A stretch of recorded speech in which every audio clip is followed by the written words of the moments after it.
Hi, I'm Hilary Talbott, acupuncture physician and clinical herbalist.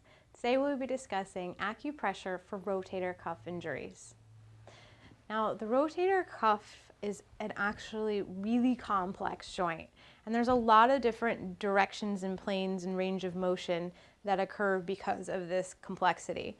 So when you hurt this joint, if you're going to get acupressure or acupuncture, it's important that you and the physician understand exactly which meridians are involved. Now, if you've just injured the shoulder and the injury is pretty fresh, you don't want to do acupressure really on that joint when it's super inflamed and painful. And believe it or not, you might actually choose to treat the other shoulder because the meridians are bilateral. They do connect, and so there's this idea that you can treat one shoulder by treating the opposite. So if it's really painful and inflamed, you're going to want to treat the opposite shoulder. Let's say you're at the point, though, where you're doing physical therapy and rehabbing the shoulder itself. There are 2 points, local points. There's a large intestine point and a triple burner point, right kind of like the eyes of the shoulder, if you will.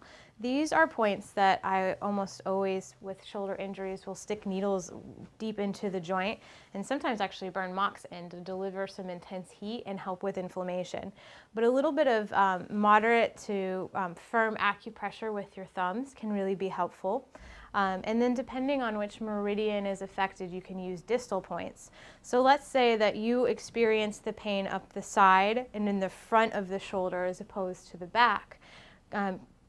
Continuing with channel theory, there would be the large intestine that is affected, large intestine channel. So you would come down the channel, which stops, there's a point right here at the end of the crease of the elbow.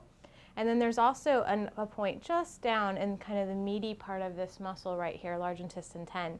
And this is a fantastic point to really get like some firm stimulation and open up the channel into the shoulder.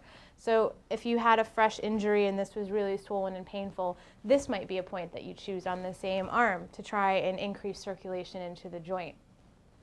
Like I said, the rotator cuff is a really complex set of muscles, and there's a bunch of different meridians that run through, so it's important to understand which ones are affected in order to effectively treat the pain and rehab the muscle.